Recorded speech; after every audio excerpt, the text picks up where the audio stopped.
aujourd'hui le Tréport en Seine-Maritime, une station balnéaire depuis le XVIIIe siècle entourée par les plus hautes falaises d'Europe, probablement l'une des plus belles vues de la côte d'Albâtre. Visite guidée avec Nicolas Lemarinier et Pascal Stelletta.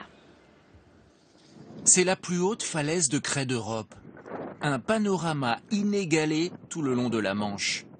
À 106 mètres d'altitude, la vue sur la côte d'Albâtre est imprenable. Je trouve ça charmant, très agréable, surprise.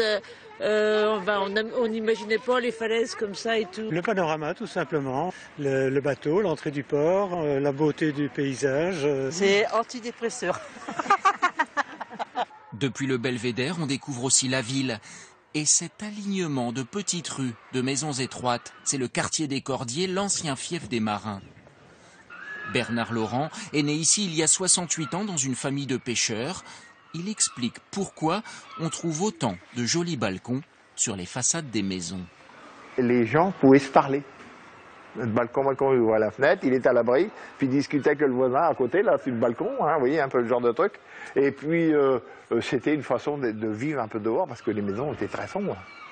C'est petit, c'est pas large. Au-dessus des portes, autour des fenêtres, il y a également de très jolies mosaïques. C'était les gens qui voulaient typer leur maison, en fin de compte. Et ces décorations, ça ne servait pas qu'à faire beau. C'était surtout les propriétaires qui avaient déjà un peu de moyens et qui voulaient se grandir un peu vis-à-vis du voisin, quoi, hein. Pas très loin du quartier des Cordiers, un clocheton dépasse des toits. C'est le musée de la ville, où Monsieur Laurent a des souvenirs tragiques. Dans une des vitrines, des coupures de presse racontent le naufrage dans lequel il a perdu 3 frères. Ouais, c'est sûr. Hein. Le musée montre aussi l'histoire plus joyeuse des premiers bains de mer. Au début du XXe siècle, les Tréportois avaient trouvé un moyen original de gagner de l'argent avec les touristes chaque été. Les maisons avaient été faites avec un grand sous-sol. Et les personnes du Tréport, les familles, justement, logeaient dans ces sous-sols, ce qui permettait de pouvoir louer la maison et d'avoir une source de revenus. La vue du Tréport depuis la jetée vaut aussi le coup d'œil. À l'abri des falaises, la ville s'étire, dominée par l'église au faux air de Mont-Saint-Michel. Une construction à l'histoire très tourmentée, comme le raconte ce passionné d'histoire.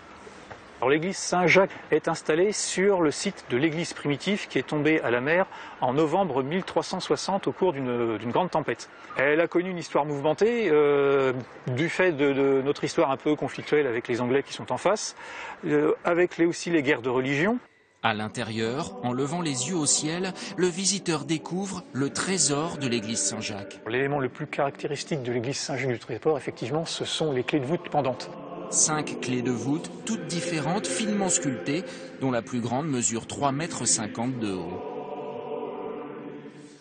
Pour remonter sur la falaise et finir la visite, le funiculaire du Tréport offre lui aussi une très belle vue. Remis en service en 2006 après des années d'abandon, il date du début du XXe siècle. C'est le seul funiculaire en France et en Europe qui traverse la falaise. Vous pouvez voir que les voûtes en briques sont d'origine. Ça a été creusé par des ouvriers en 2 mois de temps à la pioche au début du XXe. Voilà, c'est quand même une performance pour l'époque. Que ce soit en haut ou en bas des falaises, le Tréport offre des points de vue qu'on n'oublie pas.